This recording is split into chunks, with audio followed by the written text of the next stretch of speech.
प्यारे बच्चों, स्वागत है आपका आज के इस वीडियो में। इसके भाग 1 में हमने कुछ बीमारियों के बारे में जाना था। आज हम इसकी शेष बीमारियों के बारे में जानेंगे। मैं Arun Kumar, assistant professor political science, PG college Joshimath. आगे बढ़ते हैं भाग 2 में। जो डिस्फेजिया है, इसके बारे में पहले आपको बता दिया गया है कि भाषा संबंधी अक्षमता से संबंधित बीमारी होती है और इसमें बोलने में कठिनाई, बातचीत में कठिनाई, भाषण देने में कठिनाई, कविता कहानी कहने में कठिनाई होती है। इसकी चर्चा हम पहले भाग में कर चुके हैं। डिलीरियम के बारे में भी हम बात कर चुके हैं कि इसमें दिमाग हमारा असहज होता है और इसमें हम निर्णय नहीं ले पाते और ख्याली पुलाव हमारे दिमाग में आते रहते हैं। डिस्कैलकुलिया के बारे में हमने भाग 1 में बात की थी। ये गणित संबंधी विकार से संबंधित एक बीमारी है जिसमें जोड़ने, घटाने या समय बिताने में बहुत कठिनाई होती है और जोड़ने के स्थान पर हम घटा देते हैं, भागा कर देते हैं या कुछ अन्य क्रियाएँ कर देते हैं।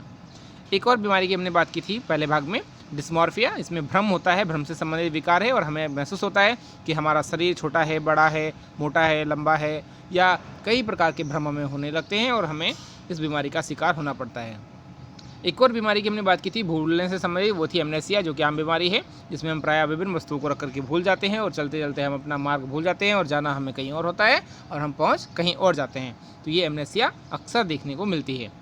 आज हम बात करेंगे एक डिस्ग्राफिया का भी हमने बात की थी। डिस्ग्राफिया में लिखने से संबंधित कुछ बीमारियां हमारी देखने में आई थी कि हम अपने विचारों को ठीक प्रकार से लिख नहीं पाते थे, लिखने में परेशानी होती थी या निबंध लेखन नहीं कर पाते थे, वर्णों को सही क्रम से नहीं लिख पाते थे, छोटे बड़े वर्ण होते थे और विचारों को ठीक से रखने में हमें समस्याओं का सामना करना पड़ता था। सोलिलोक के बारे में भी हमने पिछले भाग में बात की थी कि इस बीमारी में हम अपने आप से बात करते रहते हैं, कुछ बड़बड़ाते रहते हैं, पैदल चलते हुए हम बड़बड़ाते रहते हैं या वाहन चलाते समय खुद से बात करते रहते हैं और एक कल्पना लोक में हम जीने लगते हैं। तो इन सभी बीमारियों के बारे में हम बात कर चुके हैं। आज हम बात करेंगे डिस्प्रैक्सिया, जिसे हम अप्रैक्सिया के नाम से भी जानते हैं, और एक बीमारी और है डिस्प्रैक्सिया के अलावा डिसलेक्सिया। ये सबसे कॉमन बीमारी है। तो पहले बात कर लेते हैं डिस्प्रैक्सिया क्या बीमारी होती है। ये खास करके हमारे शारीरिक कौशल से संबंधित विकार है, गामक कौशल से विकार से संबंधित है।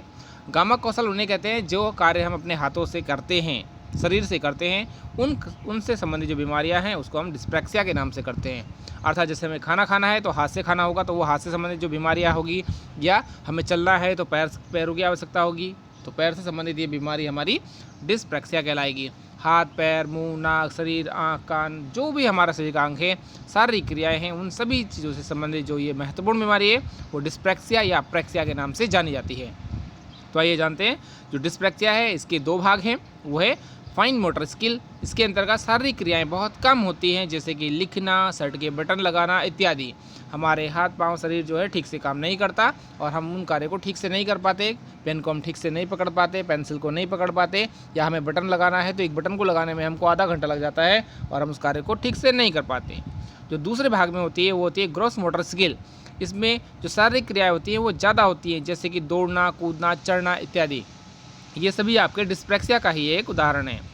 इस समस्या की जो मुख्य समस्या है वो ये है कि खेलने में सबसे बड़ी समस्या होती है, क्योंकि हमारा शरीर ठीक से काम नहीं कर रहा होता है, हमारा हाथ पाँव, हमारा जो हमें शारीरिक क्रिया करनी है वो काम नहीं करती, जिसके कारण हमें खेलने में समस्या होती है। इसके अलावा शारीरिक क्रिया संबंधी विभिन्न प्रकार की समस्याएं सामने आती हैं जो बच्चों के विकास के लिए घातक सिद्ध होती हैं। इसलिए समय रहते इन बीमारियों का इलाज होना बहुत आवश्यक है। प्रारंभिक अवस्था में यदि इन चीज़ों का पता लग जाए तो उसको दूर किया जा सकता है। एक और बीमारी जो सबसे ज़्यादा कॉमन है बच्चों में वो है डिसलेक्सिया। ये पढ़ने से संबंधित अक्षमता है बच्चों की। जो बच्चे हम पढ़ाई करते हैं, पढ़ने के लिए कहा जाता है, वो बच्चे पढ़ते समय शब्द और विचारों को समझने में कठिनाई महसूस करते हैं। ऐसा आपने भी महसूस किया होगा कि कोई किताब आप पढ़ते हैं तो वो आपको बहुत आसानी से समझ में आ जाती है, लेकिन जो दूसरी किताब आप पढ़ते हो तो आपको उसकी भाषा ही समझ में नहीं आती और हम कहते हैं कि जो राइटर है इसका जो लिखा हुआ है ये बहुत कठिन है। ऐसा इसलिए भी होता है क्योंकि हमारे विचार जो होते हैं वो समाज से या दूसरे दोस्तों से, मित्रों से, मित्र मंडली से प्रभावित होते हैं और हम जैसा सुनते हैं कि फलाने लेखक की किताब की जो भाषा है वो बहुत कठिन है और हम उसको वैसा ही महसूस करते हैं और हमको वो उसी दृष्टिकोण से दिखाई देती है और हमको शब्दों को, विचारों को पढ़ने में, समझने में बहुत कठिनाई महसूस होने लगती है। इसके अलावा ये जो डिसलेक्सिया बीमारी है इसमें पढ़ने की गति सामान्य से बहुत कम होती है। यदि हमको आधे घंटे में 2 या 3 चैप्टर पढ़ लेने चाहिए तो हम उसको नहीं पढ़ पाते, बल्कि हम केवल 2 या 3 पैराग्राफ उस 2-2.5 घंटे में पढ़ पाते हैं। हमारे पढ़ने की जो गति होगी वो बहुत कम होगी। इसी प्रकार से जो शब्दों को पहचानना है, उन शब्दों को पहचानने में कई बार कठिनाई होती है।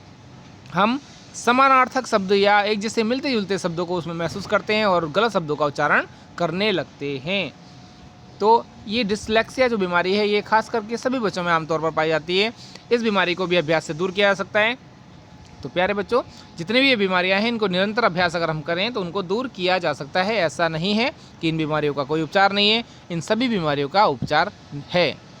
इन सभी बीमारियों का जो मुख्य उपचार है कुछ दवाइयों से भी होता है, मनोचिकित्सक की सलाह ली जा सकती है, और कुछ इसमें अभ्यास की आवश्यकता होती है। जितना ज़्यादा हम अभ्यास करेंगे उतना हम डिस्लेक्सिया से दूर हो सकते हैं, डिस्प्रैक्सिया से दूर हो सकते हैं, सोलिलोक को दूर कर सकते हैं, डिस्ग्राफिया को दूर कर सकते हैं, एमनेसिया को दूर कर सकते हैं, डिस्मॉर्फिया को दूर कर सकते हैं। इसके अलावा जो गणित संबंधी बीमारी है डिस्कैलकुलिया, इसको दूर किया जा सकता है, डेलीरियम को दूर किया जा सकता है, डिस्फेजिया या फेजिया को दूर किया जा सकता है।